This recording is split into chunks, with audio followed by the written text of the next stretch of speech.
acompañarnos en esta nueva charla del programa Oducátedras de Oducal, de la red de universidades católicas de la cual somos parte. Y esta, bueno, es una charla especial debido a que es la última charla que tenemos en el año. Así que hoy nos acompaña muy atentamente el doctor Carlos Garatea Grau.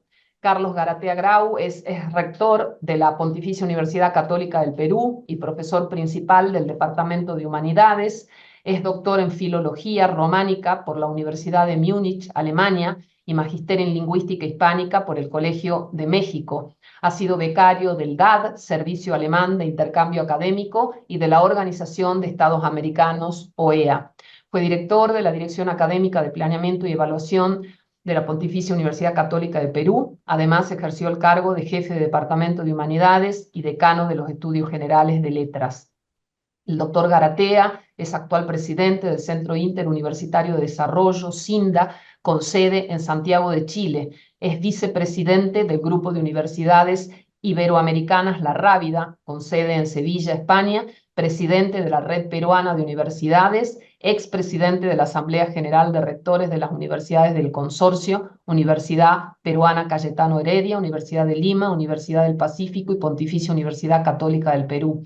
Es miembro de la Academia Peruana de la Lengua y académico correspondiente de la Real Academia Española RAE. Integra la Junta Directiva de la Asociación de Historia de la Lengua Española y varios comités editoriales de revistas académicas extranjeras.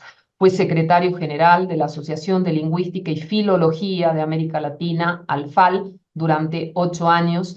Ha impartido cursillos u ofrecido charlas o ponencias en universidades de Alemania, Argentina, Brasil, España, Italia y México. Tiene alrededor de 100 artículos académicos publicados en revistas peruanas y extranjeras, y así también tiene artículos de opinión en los diarios El Comercio y La República. Así que sea muy bienvenido, profesor Carlos Garatea, y que nos va a hablar hoy del tema del Pacto Educativo Global. Lo escuchamos atentamente y gracias por compartir con nosotros esta tarde. Bien, buenas tardes con todos y con todas. Quiero empezar dándole las gracias a Valeria y a todo el equipo de la Universidad de Salta por la invitación.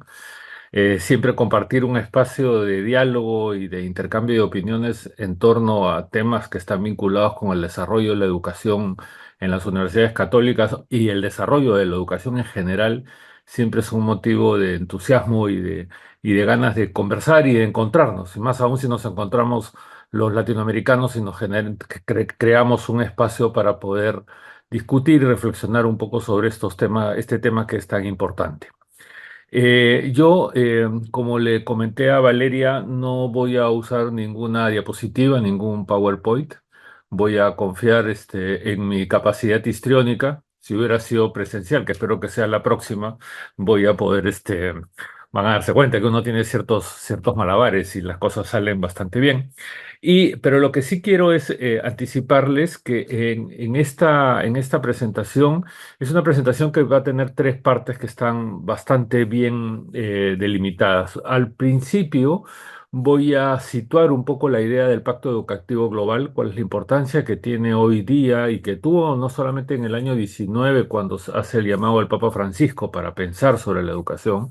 Luego voy a entrar en la segunda, que viene a ser el centro de la presentación, voy a entrar al pacto propiamente dicho y me voy a concentrar en cada uno de los 7 de objetivos y voy a comentar cada uno de los 7.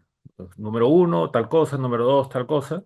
Y finalmente voy a terminar con unas conclusiones, sugerencias breves, sencillas, pero que podrían invitarnos a conversar y a una segundo encuentro para la siguiente temporada de estas educátedras también. Pues bien.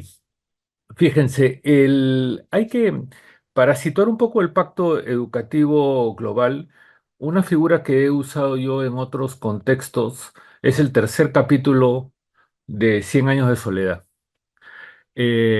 ¿Por qué me refiero al tercer capítulo de Cien años de soledad?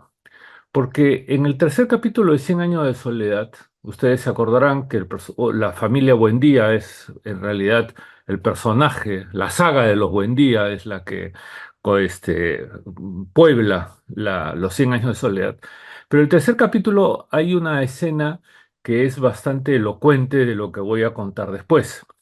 Es la escena en que don José Arcadio Buendía se da cuenta del peligro que tiene que se implante y triunfe la epidemia del olvido. Entonces, él está muy preocupado porque el olvido está lentamente cubriendo cada vez más espacio. Y una de las cosas que le preocupa, con toda razón, es que de pronto se olvide el nombre de las cosas. Entonces, José Arcadio lo que hace es sale y comienza a ponerle cartelito a los objetos. Esto es una silla, vaca, casa, flor, rosa, etcétera. Pero luego se da cuenta que es insuficiente, porque dice muy bien, yo puedo con estos cartelitos recuperar el nombre de las cosas, pero podría haber olvidado las funciones de las cosas, ¿no? No solamente el nombre, sino también la función. Entonces vuelve a salir y busca unos cartelitos más grandes. Y un cartelito que a mí me parece exacto para lo que quiero decir es el que le pone a la vaca. Va donde la vaca y le pone el siguiente cartelito que dice, esta es la vaca. Hay que ordeñarla todas las mañanas para que produzca leche. Y a la leche hay que hervirla para mezclarla con café y hacer café con leche, ¿no? Entonces, por qué lo digo? Porque creo que en América Latina y en general en el mundo contemporáneo estamos viviendo un espacio de cambio, de velocidad, de pérdida a veces de ciertos principios que guiaron el desarrollo de nuestros países en los últimos 100 o 200 años. La democracia como sistema liberal está en crisis no solamente en América Latina, sino en buena parte de Occidente. Y en ocasiones, la propia clase política latinoamericana en general, nos hace preguntarnos dónde se quedaron todas esas cosas con las que a mí me formaron en el colegio, ¿no es cierto? Con las que yo además, como docente universitario, intento transmitir a mis estudiantes. Y a veces provoca salir a la calle y poner un cartelito que dice, la ley se respeta, por ejemplo, ¿no? O sea, Dios existe, ¿no es cierto? Los derechos son derechos para todos, ¿no? Entonces, frente a esa reacción, a esa posible pérdida de, de funciones y de cosas generales, se han venido a sumar no solamente la reciente epidemia del COVID, cuando ya prácticamente pensábamos que habíamos entrado a una etapa de modernidad donde una epidemia que nos tenga encerrados en casa parecía solamente destinada al recuerdo de algún libro de historia. Ahora estamos viendo cómo sufren en Gaza, en el Líbano, en Israel. Estamos viendo los problemas que hay con la trata de mujeres o de niños en algunos países de América Latina. Estamos viendo cómo personajes que han hecho carrera política sobre la base del miedo y la mentira de pronto pueden ser nuevamente presidentes de la República y de países tan importantes como pueden ser los Estados Unidos también, ¿no? Pero en simultáneo, por ejemplo, en el caso del Perú, en que se celebra con alguna frecuencia en ciertos espacios de observadores de macroeconomías, se sigue reconociendo que el sistema económico nuestro avanza, la economía del Perú avanza, pero hemos tenido 6 presidentes de la República en 5 años, hemos tenido 14 ministros de educación en 6 años, y a pesar que las cifras macroeconómicas son positivas, la tasa de anemia infantil ha crecido hasta casi el 43%. Entonces, frente a ese contexto, nos preguntamos todos, lo que estamos vinculados con el área de la educación en nuestros países, ¿qué hacemos? O sea, ¿cómo hacemos para formar otra vez y darle nuevamente un hálito de esperanza a nuestros jóvenes, que son finalmente los que van a sacarnos adelante? Porque nosotros, discúlpenme la crudeza, porque nosotros ya fuimos, ¿de acuerdo? Como dice mi hija, ya fue, tú, papá, ya fuiste. Ahora el mundo es para otro y a nosotros, como profesores, lo que nos toca es justamente sembrar para que después puedan cosechar los que vienen las próximas generaciones.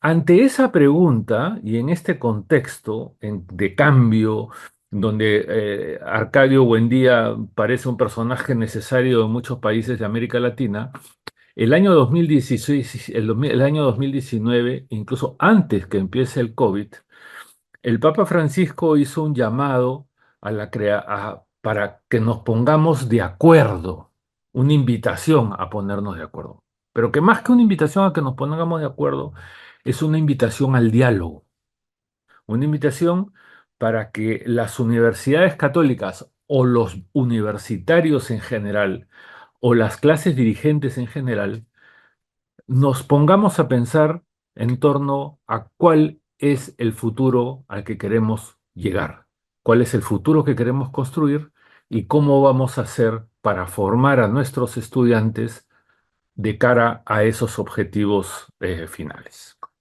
Y ese es el origen, no hay nada más, es una reacción. Es una reacción que lo que busca es favorecer las soluciones y encarar y encaminar mejor a la humanidad, ¿no? Hacerla más inclusiva, etcétera. Y es interesante también que el nombre sea pacto y no acuerdo, porque para que haya un pacto tiene que haber mínimo dos, ¿de acuerdo? Cuanto sea más de dos, mejor. Y lo que se plantea es que se deben tener ciertas cosas en común, como una base común, pero cada uno puede enfatizar más en un aspecto o en otro, ¿no? Es decir, vamos a tener una base común que van a ser estos 7 objetivos a los que me voy a referir en un minuto, pero es evidente que en algunas universidades o en algunos países será más importante, por razones de carácter histórico, desarrollo, lo que sea, enfatizar más en un aspecto que en otro. O, por ejemplo, también que dos universidades del mismo país vean que por razones históricas o de diversidad socioeconómica o de cuestiones demográficas, si bien cumplen con los mismos objetivos, mucho más urgente resulta uno que otro. ¿De acuerdo? Es decir, lo que quiero llegar es que no se trata que los 7 tengan que ser necesariamente cumplidos con la misma intensidad. Lo que hay que tener es a los 7 presentes. Pero se deja abierto, precisamente es un pacto, para que cada una de las universidades pueda enfatizar en un aspecto o en otro, o en dos, en tres, o en cuatro, pero sin perder de vista el conjunto. Esa es una cosa que a mí me parece muy importante, porque de entrada, si bien es un pacto, no está perdiendo de vista la diversidad y la diversidad de historias, la diversidad de realidades sociales, la diversidad cultural y la diversidad eh, lingüística en general, ¿no? Y dicho sea de paso, es también una manera de hacernos ver que cuando hablamos, por ejemplo, de la Universidad de América Latina, hay que asumir que la Universidad de América Latina no existe. Lo que existe son modelos universitarios distintos en América Latina. Entonces, cada una de estas universidades tendrá, digamos, siguiendo la lógica del Pacto Educativo Global, la posibilidad de adecuarse a estos aspectos. Y lo otro que me parece importante, antes de entrar a los objetivos, es que cuando habla del Pacto Educativo Global, no está hablando solo del maestro, sino que no está dirigido solo al maestro y no está dirigido solo al maestro o al docente en su relación con el estudiante, sino está dirigido a la comunidad universitaria en el sentido en que son objetivos en los cuales deben involucrarse profesores, estudiantes, personal administrativo, en fin, todos aquellos que de una u otra manera colaboran con la vida universitaria y hacen posible que las universidades o los colegios caminen. Todos ustedes, como yo, sabemos que en la universidad hay mucha gente, así como hay mucho flojo, ¿no es cierto? Hay mucho flojo. Hay gente que a veces uno no lo ve nunca caminando por el campus, pero también sabemos que hay mucha gente que trabaja de manera comprometida, diaria, incansable, y a veces ni siquiera sabemos cuál es su nombre, ¿de acuerdo?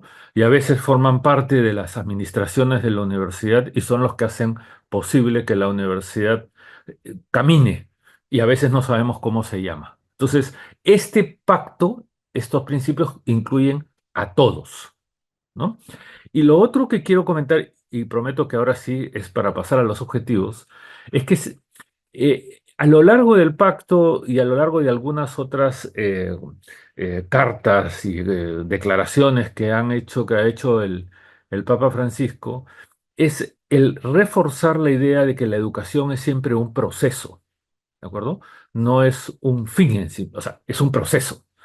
Y lo que hacemos en las universidades, lo que hacemos los profesores, los rectores, el personal administrativo, etcétera, es ser parte de un proceso. Y ese proceso tiene su propio ritmo, tiene su propia lógica y exige compañía y paciencia.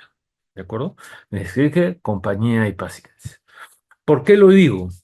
Porque como ustedes saben, en estos días, en el último mes, en Roma se está realizando un sínodo donde hay un buen número de obispos de todo el mundo que están reunidos, como me explicaban el otro día, por diferentes lenguas o regiones, a conversar y a ver cómo hacen para acompañarse con objetivos claros, evidentemente.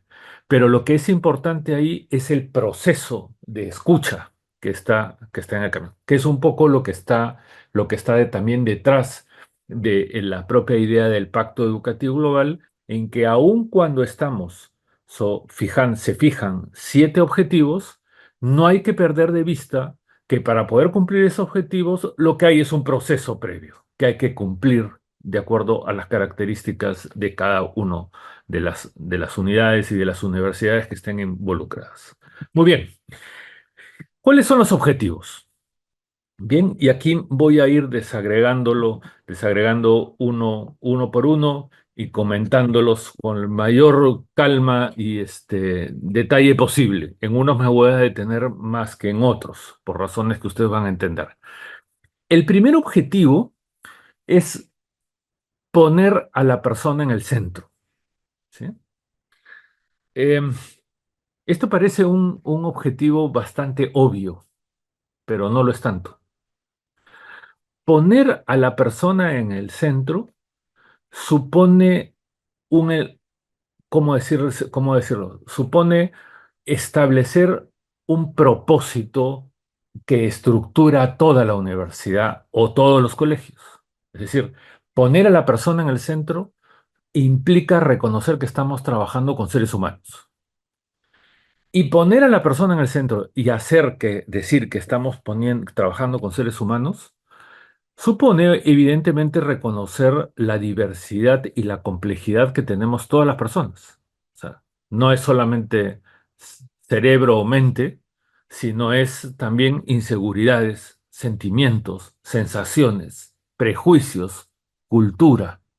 Es decir, reconocer que lo que está en el centro es una, ¿cómo decirlo usted? Es una persona, obvio, pero la persona no es una máquina, no es simplemente blanco y negro, sino que es multidimensional, ¿sí? Y ahí entran desde las familias, desde las experiencias, desde los prejuicios, desde lo que somos. ¿Por qué razón pone el Pacto Educativo Global como primer objetivo a la persona en el centro? Porque, como ustedes y yo sabemos, muchas veces los modelos educativos que están ganando vigencia en distintos lugares del mundo, de lo que no hablan o en quien no piensan, es en la persona, sino simplemente se abocan a su futuro en términos de desarrollo profesional en el mercado, para ponerlo de otra manera.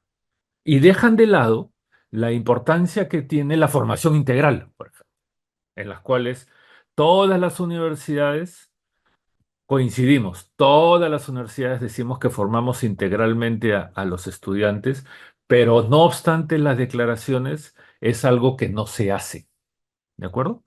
Porque si yo quiero formar integralmente a las personas, Entonces tengo que reconocer que estoy trabajando no solamente con chicos que quieran hacer matemáticas, que quieran dedicarse a los negocios, sino también estoy trabajando con chicos que tienen necesidades espirituales, que tienen sentimientos, que tenemos que ayudarlos a que descubran su propia sensibilidad, chicos que a los cuales, por ejemplo, deberíamos brindarle espacios de recreación, no solamente de formación. Deberíamos formarlos en términos de arte, promover la danza, promover los deportes, promover todo aquello que forma parte del desarrollo integral de la persona. ¿Estamos? Entonces, ese es un elemento que es central. ¿Y por qué razón les digo además que es central? Porque cuando uno entiende que lo que está trabajando es con persona como objeto número uno, a partir de ello es que se tiene que ordenar todos los que son planes de estudio, zonas de convivencia, políticas universitarias, oficinas de bienestar, apoyo psicológico, acompañamiento, en fin, todas las cosas que ustedes saben que se derivan de ahí.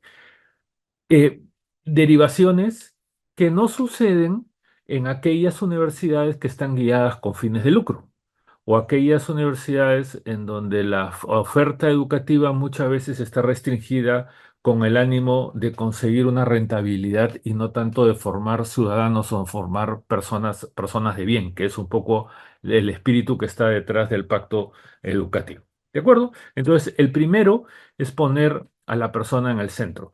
Esto tiene unas consecuencias sobre las cuales podemos conversar después. La segunda, que es tan importante como el primero, es escuchar a las jóvenes generaciones. Escuchar a las jóvenes generaciones. Yo lo digo además por experiencia personal. Eh, Creo que escuchar a los jóvenes es una urgencia hoy día en América Latina y en el mundo también. ¿Eh? ¿Por qué es una urgencia? Para empezar, hablo de mi experiencia personal, hay un perfil de estudiante anterior al COVID que es distinto del posterior al COVID, desde cosas de comodidad, desde temas de vínculos y relaciones con los medios digitales.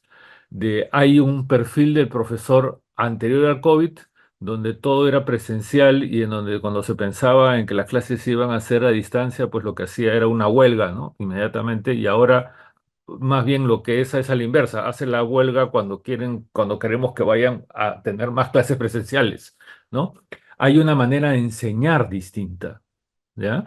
Que pasa también por saber enseñar a través de medios digitales. No es solamente pasar de lo presencial a la pantalla, sino supone estrategias pedagógicas distintas, supone acercarnos distintas. Pero también, y esto me parece central, nos hemos olvidado de escuchar a los jóvenes. ¿De acuerdo? Hace poco le decía a un amigo en una reunión con sociólogos, es cómo imagina el futuro un chico de 17, 18 años en un contexto como el que estamos hablando nosotros, que les decía, en un contexto político, social como el que nos ha tocado vivir, ¿no? Nosotros vamos a las clases y le decimos a los chicos, tienes que cumplir con la ética, tienes que cumplir la ley, les mostramos todos los cartelitos, pero prende la televisión y lo que ocurre es la negación de todo lo que le decimos nosotros en las... Bueno, ¿qué cosa piensa un chico en relación con ello? ¿Qué cosa es lo que está pensando? ¿Cómo imagina el futuro de sus países? Hoy día, ustedes y yo sabemos que es cada vez más frecuente encontrarnos con jóvenes entre 17 y 18 años que lo que quieren es dejar sus países, dejar a sus familias para irse a estudiar o a Estados Unidos o Europa, lo que fuera. Bueno, hay una... ¿Qué hacemos? ¿Qué hacemos frente a una situación? Escuchar a los jóvenes también implica reconocer como unas prioridades en nuestras instituciones el tema de la salud mental, por ejemplo, o el tema de la soledad. El índice de suicidios que se ha dado, se ha incrementado notablemente en el mundo luego del COVID. Algo ha pasado, ¿de acuerdo? Algo ha pasado. El índice de depresiones de los chicos ha aumentado de una manera enorme en el mundo. El consumo de alcohol, de drogas, en fin. Hay algo que está pasando en nuestros estudiantes o en la juventud en el mundo post-COVID que nosotros tenemos que saber recoger, ¿no? Pero escuchar a los jóvenes, también a las jóvenes generaciones, implica un acto de humildad para los mayores, ¿de acuerdo? Porque implica acercarse a que nos digan, oye, tú empezaste antes, pero no has sido capaz de construir un mundo mejor que el que me ha tocado vivir a mí. ¿De acuerdo? O sea, hay un poco de autocrítica. Implica también reconocer que necesitamos pensar nuevas maneras de enseñanza para estos estudiantes. Implica también que las universidades se tienen que volver más dinámicas y que tienen que emplear, digamos, otro tipo de recursos sin negar su propia esencia para vincularse con los estudiantes. Implica también una mayor dosis de empatía con los jóvenes. E implica también reconocer que muchas veces las universidades y los profesores no hacemos lo suficiente para descubrirle a nuestros estudiantes todas las cosas que nosotros queremos decirles. Le decimos que crean en el diálogo y nosotros no dialogamos. Le decimos que deben cumplir la ley y en las propias universidades a veces se sale de la ley. Les decimos que crean en la democracia y a veces las universidades recurren a prácticas poco democráticas. Entonces, es un mirar las cosas. Bien, el tercer asunto. El tercer objetivo es promover a la mujer. ¿Ya? Es muy importante esto. ¿De acuerdo? En América Latina, por lo pronto, y en el mundo universitario en general, uno tiene que reconocer que hay una larga lucha de reconocimiento de derechos a las mujeres en distintos ámbitos. Pero uno de los ámbitos más conservadores y menos fáciles de admitir es el mundo académico, por ejemplo. Yo cuando estuve de rector no saben los problemas que he tenido cada vez que preguntaba por qué en tal o cual carrera hay menos profesoras que profesores, ¿de acuerdo? O también, porque ocurre, hay también, como ustedes saben, algunas áreas del conocimiento que son más, digamos, tienen más machistas que otras, ¿de acuerdo? Hay también concursos académicos en los cuales de arranque una joven profesora que esté recién casada con hijos pequeños, evidentemente no va a poder concursar porque tiene una carga familiar muchísimo mayor que la de los varones. Entonces, esta promoción de la mujer a mí me parece muy importante, porque si queremos hablar de igualdad y de inclusión y de equidad, todos tenemos que, independientemente del género, de las opciones sexuales, todo el mundo tiene derecho a desarrollarse profesionalmente. Y obvio que ustedes y yo sabemos que hay también un problema asociado con acosos, hostigamientos, feminicidios, etcétera, que no han disminuido, ¿de acuerdo? Sino que por el contrario, por más políticas y por más declaraciones que se hace a niveles gubernamentales, y a pesar de que hay mayor desarrollo en unos países que en otros, en América Latina en general, las tasas de feminicidio siguen creciendo. ¿De acuerdo? Siguen creciendo. En el Perú, que es el dato que tengo a la mano, solamente en los primeros 6 meses de este año, 6 meses, han habido 66.000 mujeres que han hecho una denuncia por ser víctima de violencia. Es inaceptable, ¿de acuerdo? Y eso implica, pues, también darnos cuenta que ahí hay un problema, que así como tenemos que poner a la persona en el centro, así que como tenemos que, también hay un tema de equidad que sobre el que no podemos perder perder nuestra de vista, ¿no? El cuarto. Con el cuarto me voy a ocupar un poquito más, lo voy a decir más rápido porque está mucho más desarrollado, que es la responsabilizar o involucrar más a las familias, ¿ya? ¿Por qué porque hay mucho más trabajo en el orden pastoral, en el orden religioso, sobre la importancia de las familias como eje de la sociedad? ¿De acuerdo? Hay mucha literatura. Sí quiero repetir y comentarles que en algún momento sobre este tema también he mencionado yo eh, que a veces lo que no podemos caer es en idealizaciones tampoco de las familias, ¿de acuerdo? Porque en las crisis sociales y económicas que vivimos en América Latina, a veces esa figura de que es muy machista además, ¿no? Que solamente haya un miembro de la familia, el típico hombre que sale a trabajar o sale la mujer, etcétera, ahora tenemos que trabajar todos, ¿de acuerdo? A veces tenemos que trabajar todos y a veces se pierde el espacio que en realidad es el espacio formativo y de integración familiar, porque, claro, uno llega a las 10 de la noche después de haber estado trabajando todo el día y lo último que a veces tiene ganas y espacio como para poder cubrir otras funciones de carácter familiar. Pero en cualquier situación, es importante rescatar a la familia como un espacio de formación, ¿de acuerdo? De diálogo, de acompañamiento familiar, de acompañamiento sobre todo a los chicos, ¿no? Durante el COVID, también, y con esto paso al siguiente, no sé cómo habrá sido en otros lugares, en Argentina, por ejemplo, pero en el caso del Perú, de Ecuador y de Colombia, las tasas de divorcio aumentaron de una manera espantosa. ¿De acuerdo? Claro, uno dice, ¿qué pasó? No solamente hubo un COVID, sino ¿qué pasó? Y claro, porque eran matrimonios que no tenían la suficiente solidez la suficiente solidez y en algún caso, de pronto, pues, marido y mujer se encontraron por primera vez conviviendo las 24 horas del día, ¿no? Y eso fue como una bomba atómica que estaba ahí latiendo debajo de la alfombra, ¿no? Pero, o sea, es un dato que no hay que pasarlo de largo, que merece también una reflexión. El quinto objetivo está vinculado, tiene un nombre que sí merece un poquito más de detalle, que es abrirse a a la acogida, ¿ya? Eh, Ustedes saben que en realidad cuando pensamos en América Latina o pensamos en el mundo, el tema de la acogida supone una actitud frente a los demás, ¿no? Yo tengo que acoger, ¿de acuerdo? No discriminar ni separar.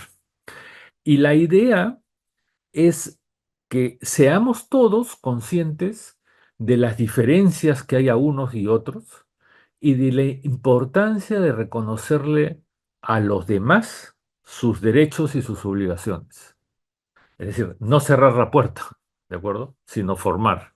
Reconocer que hay personas que son más vulnerables que otras, que hay unas que son vulnerables en ciertos espacios en versus otras, que hay también fenómenos migratorios, por ejemplo, hoy día en el mundo y en América Latina en particular, que están reformando toda la configuración, todas las dinámicas sociales y están generando nuevos espacios de interacción.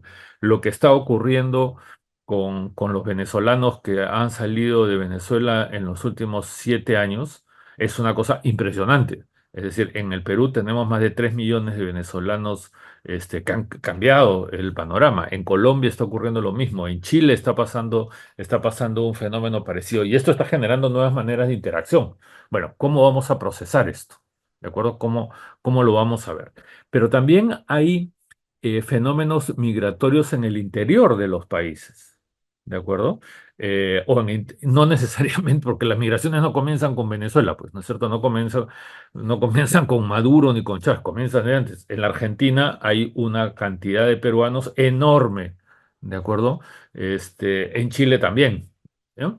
Entonces, estos fenómenos migratorios que tenemos que ser capaces de reconocer nos llevan a que tengamos que admitir la importancia de la interculturalidad como un eje educativo en nuestras universidades, ¿no?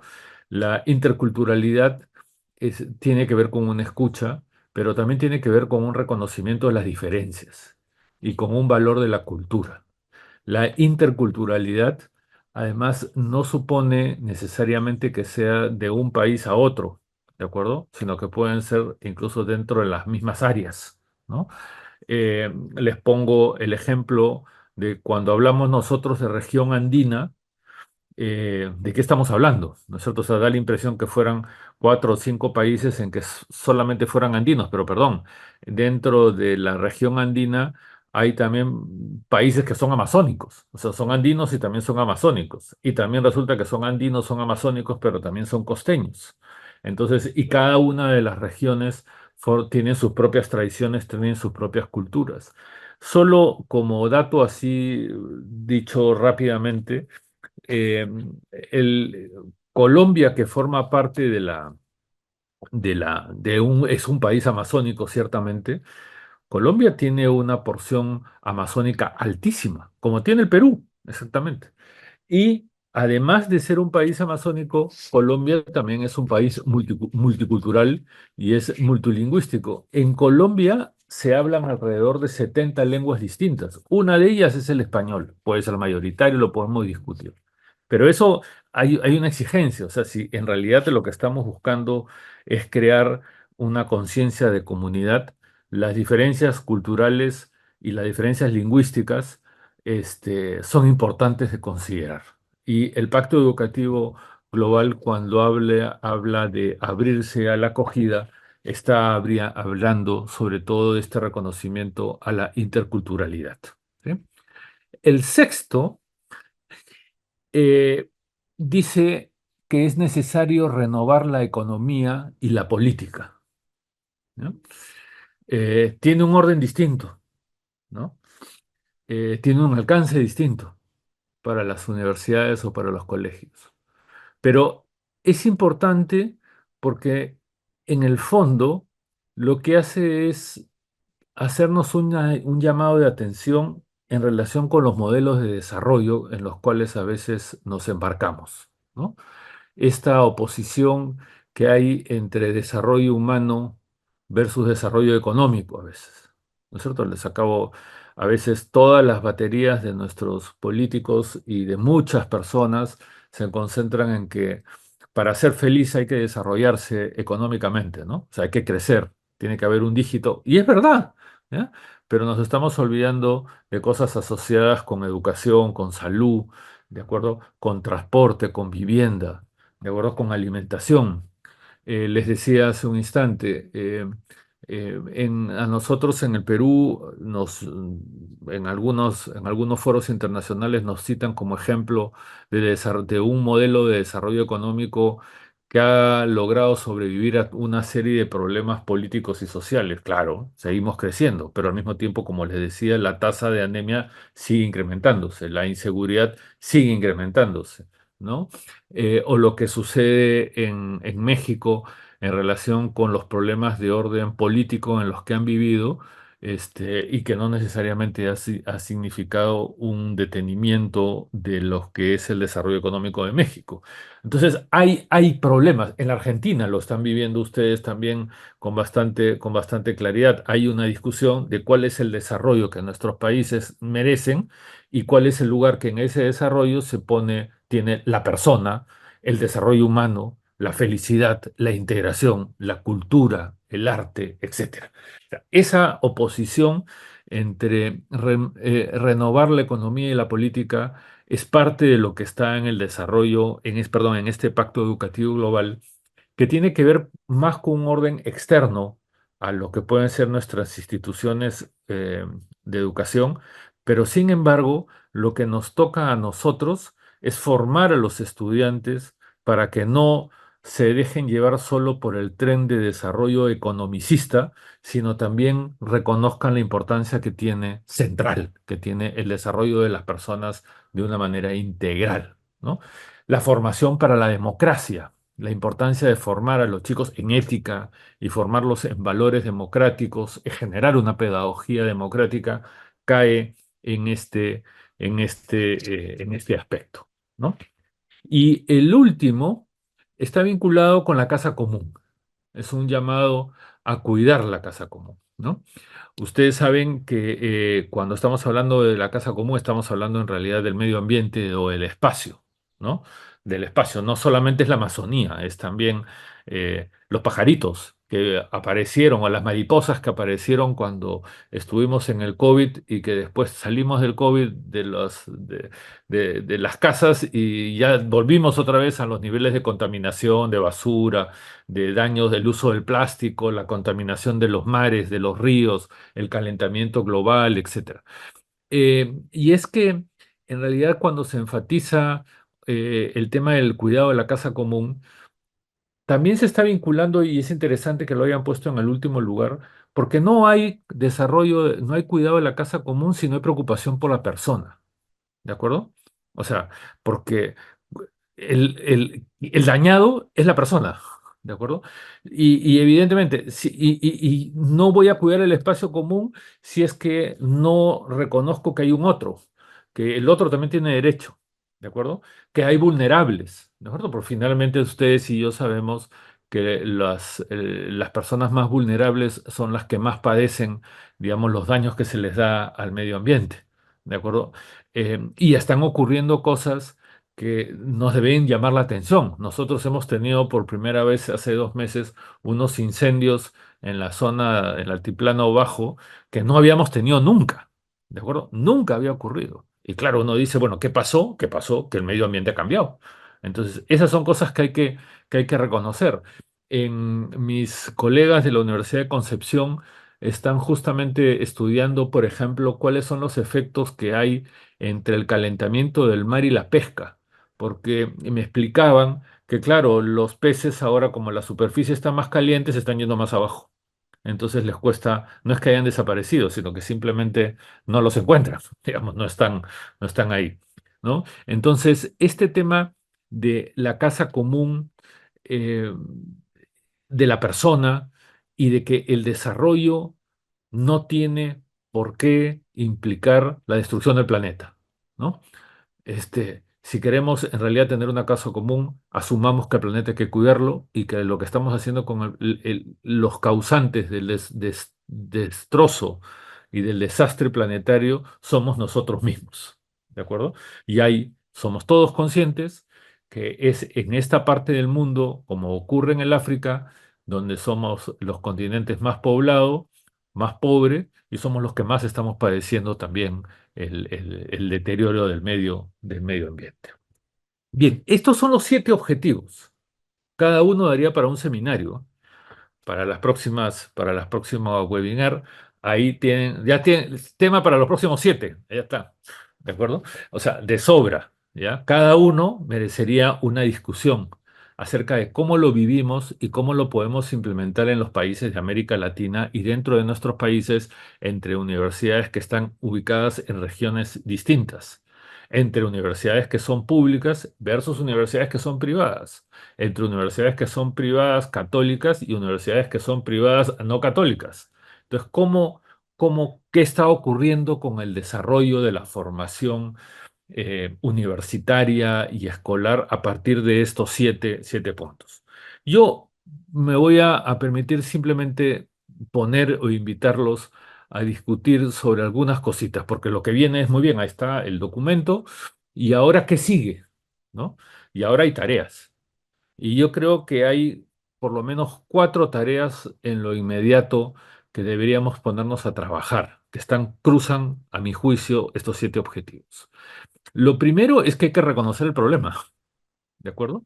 Hay que reconocer el problema, hay que ser autocríticos y hay al mismo tiempo que reconocer que nosotros no hemos hecho lo suficiente para evitar que esto ocurra.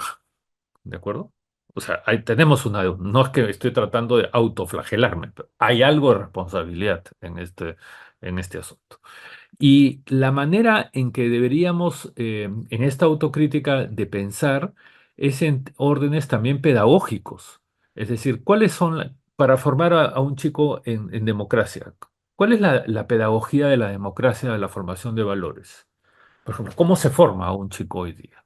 ¿De acuerdo? Cómo trabajamos en términos de convivencia dentro de un aula. ¿De acuerdo? De pronto no hemos hecho lo suficiente. ¿De acuerdo? O, por ejemplo, cómo hacer para tener algún tipo de impacto a través de las redes con un estudiante.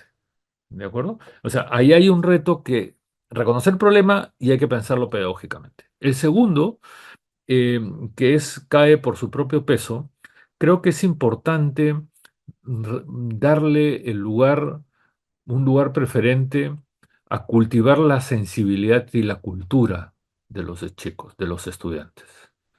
Eh, no sé si ustedes lo han notado, pero hay muchos jóvenes que no les gusta sentir, ¿de acuerdo? Que ocultan sus sentimientos, ¿de acuerdo? Porque no les va a permitir desarrollarse y ser felices, ¿de acuerdo? En que tienen que ser muy duros y por dentro son como algodones, ¿no? O que expresan una actitud de violencia aparente, pero que en realidad lo único que están haciendo es replicar modelos de conductas sociales, ¿no? O que se distancian de la cultura en general, ¿no? De la música, de la pintura, de la escultura, del arte, del ballet, ¿de acuerdo? Esos espacios de convivencia. Tercero, creo que si hablamos de formación integral, algo que es importantísimo de volver a situar en el centro de la formación integral es a las humanidades.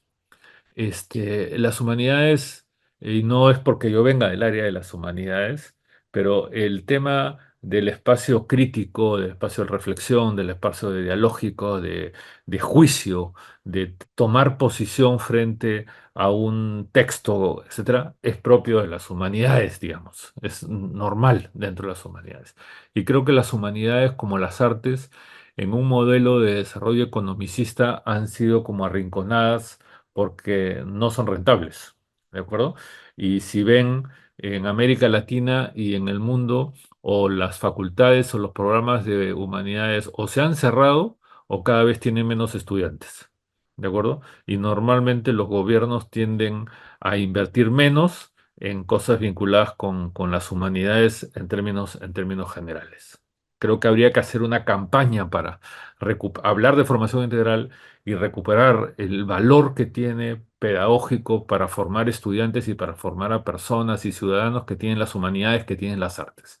Y la última, y con esto prometo que termino, es que es muy importante el trabajo en red, ¿no? El espacio de intercambio. Eh, Porque estamos en un proceso en el que si no lo hacemos juntos, ¿de acuerdo? No lo hacemos nunca.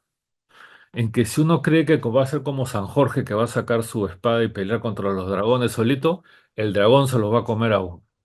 Y creo que hay que encontrarnos para conversar, para dialogar, para pensar y para sumar esfuerzos y para saber además que no estamos solos, ¿de acuerdo? En este asunto, en este compromiso por un mundo mejor, en este compromiso por una formación más integral, más humana, ¿de acuerdo? Por darle a la educación el lugar que le corresponde como agente de desarrollo de los países y sobre todo el asegurarle a nuestra juventud que, que primero que todos los chicos tienen el derecho a recibir una formación de calidad, ¿de acuerdo? Y ese es un derecho que nosotros tenemos que hacer posible. Y creo que espacios como los de Educal sirven, ¿de acuerdo?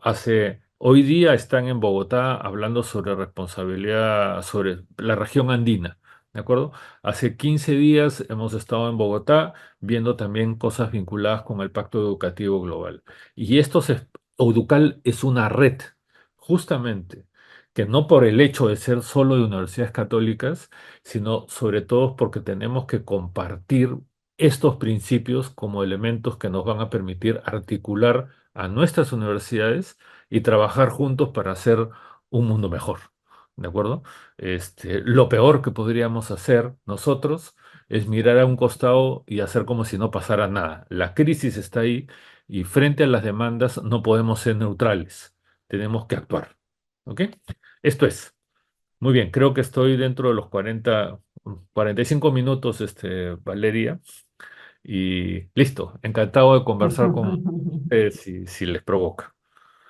Muchísimas gracias, Carlos.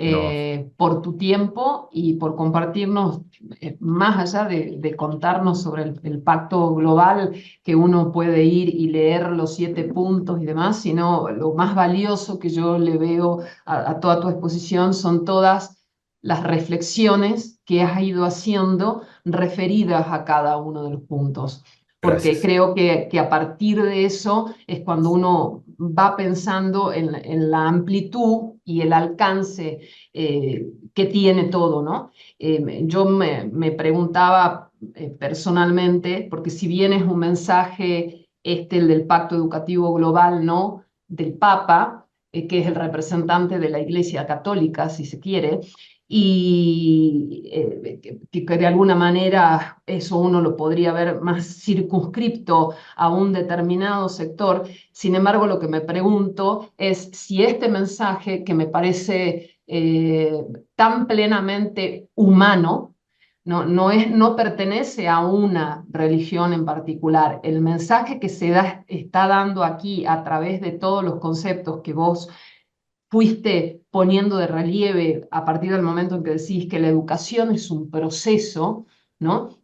Yo de pronto me pregunto un poco si este mensaje y este pacto educativo global está llegando realmente como a todos los rincones de la tierra como debería llegar, ¿no? Eh, no Mira, sé qué pensás de eso. mira, yo creo que debería, ¿no? Y creo que lo primero es que nosotros, digamos, como lo has dicho tú con toda razón, esta es una iniciativa que viene del Papa Francisco, ¿de acuerdo? Es una iniciativa que tiene apenas 5 años, ¿ya? Es muy poco tiempo, ¿no? Ujú, En los últimos 5 años hemos tenido COVID, hemos tenido que salir al frente de necesidades también en nuestras propias instituciones que no habíamos anticipado. Y creo que está recién como pegando y levantando la importancia de trabajar juntos sobre la base de un elemento común, ¿no? Y creo, Valeria, que el pacto educativo con estos 7 objetivos, con las reflexiones que se pueden hacer sobre cada uno de estos objetivos, deberíamos nosotros como universidades católicas ser los primeros portavoces, ¿de acuerdo? Porque a mí me cuesta mucho pensar que va a haber en el mundo alguna universidad en que diga que no, ¿de acuerdo? Que diga, no, para mí la persona no es lo primero, es lo tercero, ¿de acuerdo? O yo formo para la guerra, no formo para la paz, no creo, ¿de acuerdo? Entonces, sí es una invitación a dialogar y a ponernos de acuerdo en ciertos mínimos, ¿de acuerdo? Para poder sacar adelante el mundo y construir una comunidad mejor, ¿no?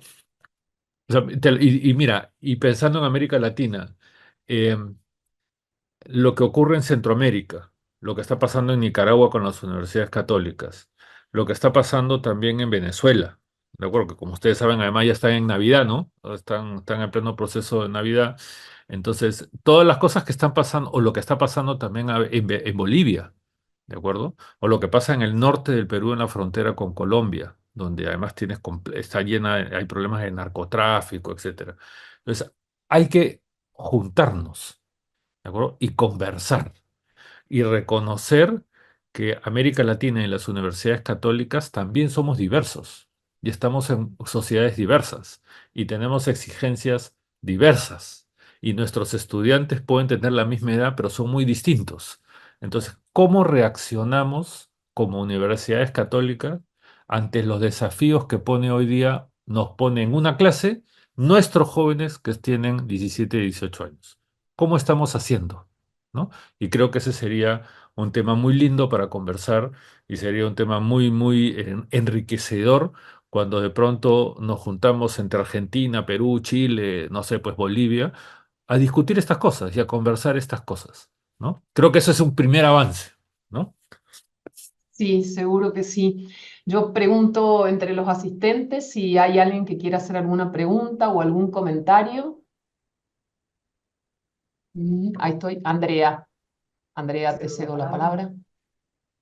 Hola, buenas tardes a todos. Bueno, Hola, primero que hola, todo, Andrea. me encantó la conferencia. Gracias. Eh, y a mí lo que me hace un poco de ruido, o cómo, o sea, obviamente esto es un espacio de reflexión. Eh, digamos, la universidad es un espacio que tiene como esencia un proceso. Y en el segundo objetivo, esto de hablar o dialogar con las jóvenes generaciones implica que ellos tienen, creo que ya incorporado este tema de la inmediatez, resultados, resultados, resultados. Entonces, porque por ejemplo, en estos días en Colombia organizaron un congreso de estudiantes y bueno, ahí uno iba escuchando las posturas de ellos, ¿no? Y esto de tapar las emociones en pro de estar conectados todo el tiempo en la red, haciendo cosas en un constante resultado y que les demandan resultados y que a veces no pueden sostener un resultado para visibilizarlo. Entonces creo que ahí es donde a mí, por lo menos al momento de pararme en un aula, me asalta de cómo abordarlos a los estudiantes, porque hay como una situación antipódica, un proceso y constante resultados. O sea, yo cómo los convenzo a los estudiantes de que estar en el aula puede llegar a aportarles algo a ellos. Entonces, bueno, encontrar un equilibrio ahí me parece que es un desafío en este momento. Bien. Mira, Andrea, en primer lugar, muchas gracias. Yo creo que lo primero es que hay que, a ver, ¿cómo te digo?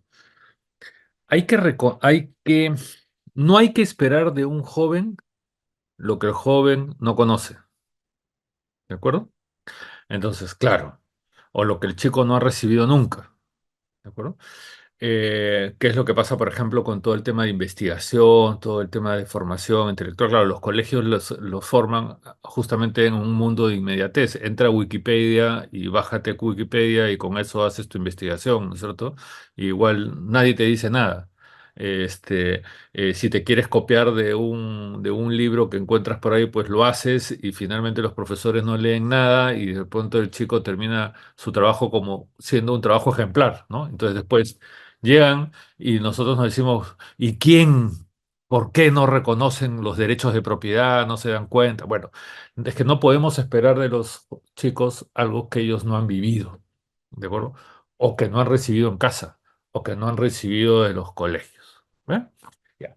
Eso es lo primero. Y eso, Andrea, ya implica un cambio en tu propia posición. Ya dejas tú de ser el que tiene el dueño de la cátedra y son ellos los que te dicen qué es lo que tienes que hacer.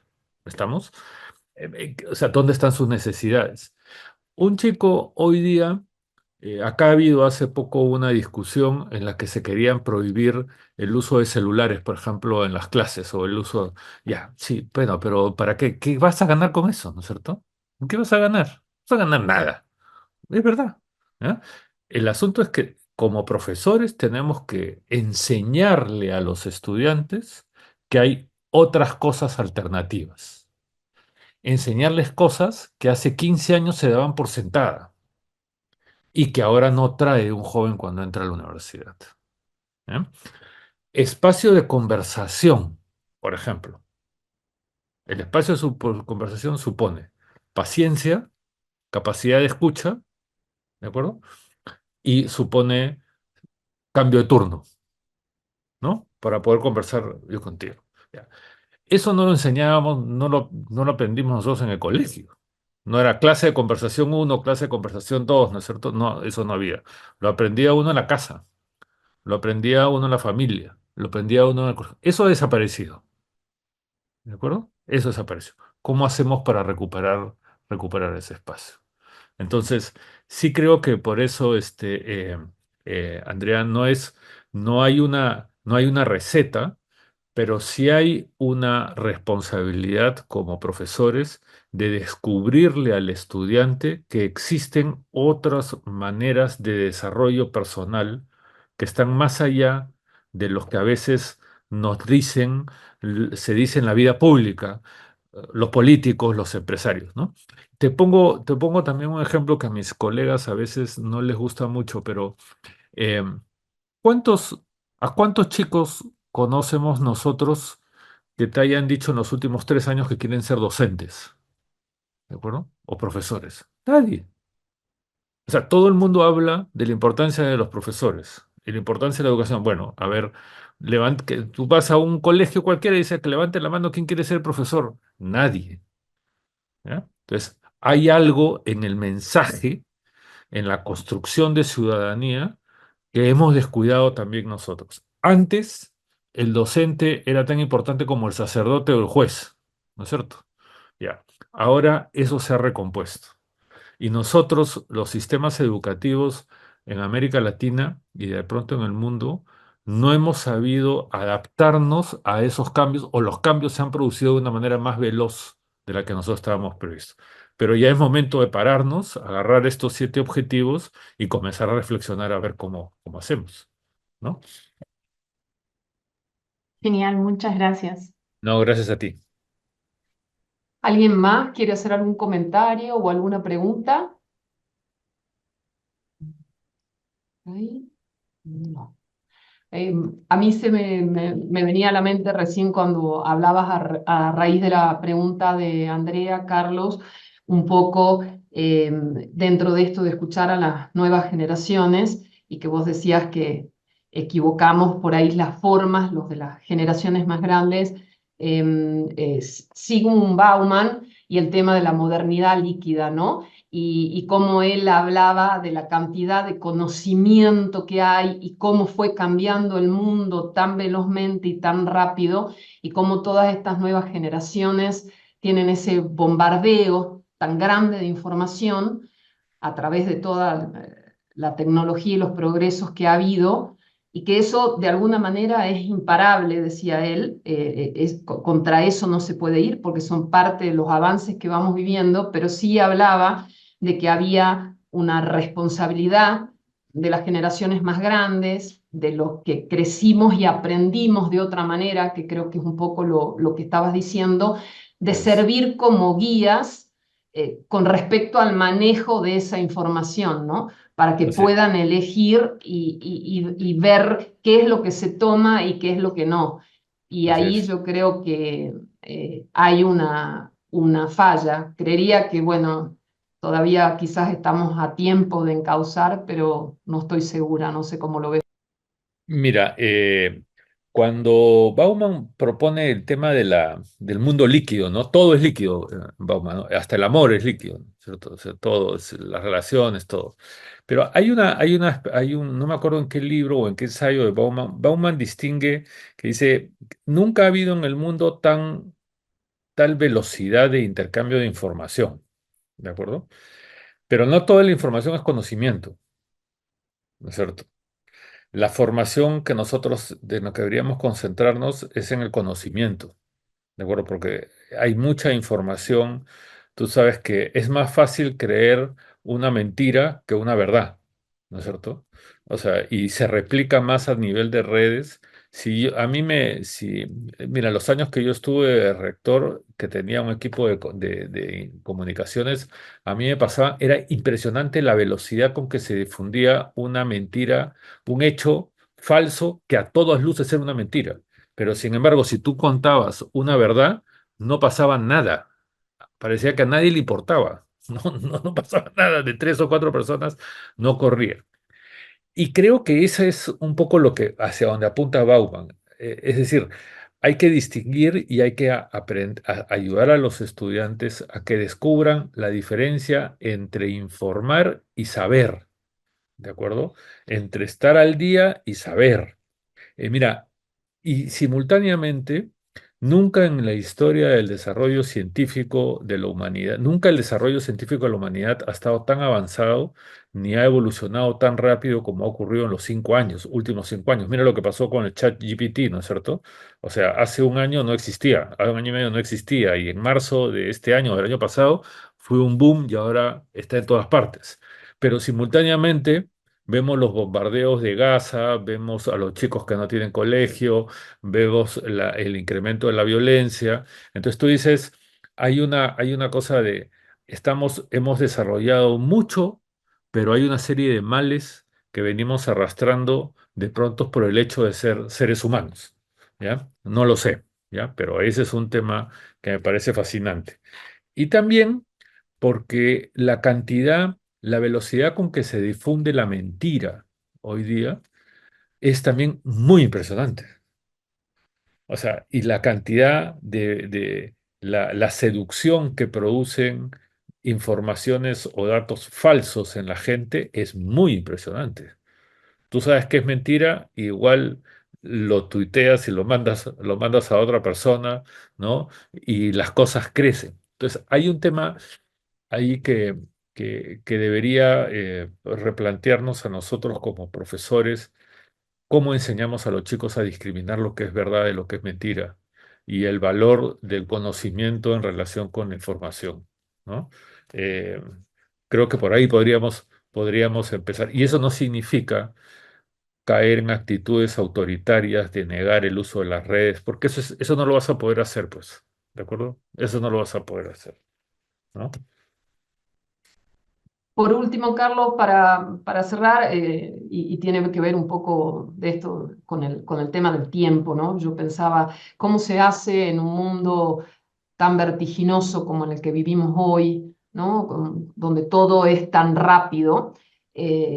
A nivel universitario, lo pienso concretamente, para detenerse y trabajar concretamente en las reformas necesarias para ir hacia estos objetivos, ¿no? Del Pacto Mira, Educativo Global. mira, Valeria, yo creo que el principio de sinodalidad que está ahora, digamos, instaurándose en la Iglesia Católica es un buen ejemplo, ¿no? Y la sinodalidad no es otra cosa que una disposición de escucha, ¿no? Y en este caso, y en el caso de las universidades, por donde tiene que empezar esa disposición de escucha y de diálogo es de las autoridades. Si las autoridades no nos ponemos profesores, digamos, directores, vicerrectores, en digamos, en un modo sinodal de escucha, eso no va a funcionar. ¿De acuerdo? Es parte de la responsabilidad que recae sobre los hombros de quienes tienen el honor y la responsabilidad, valga la redundancia, de conducir la formación de los jóvenes, ¿no?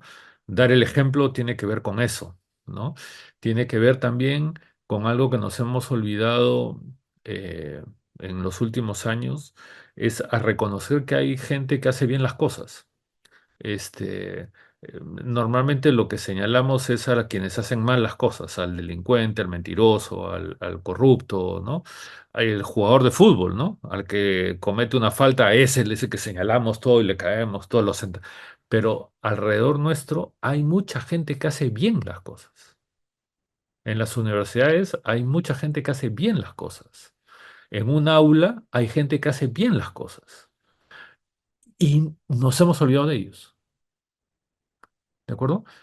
Incluso hasta de los propios profesores.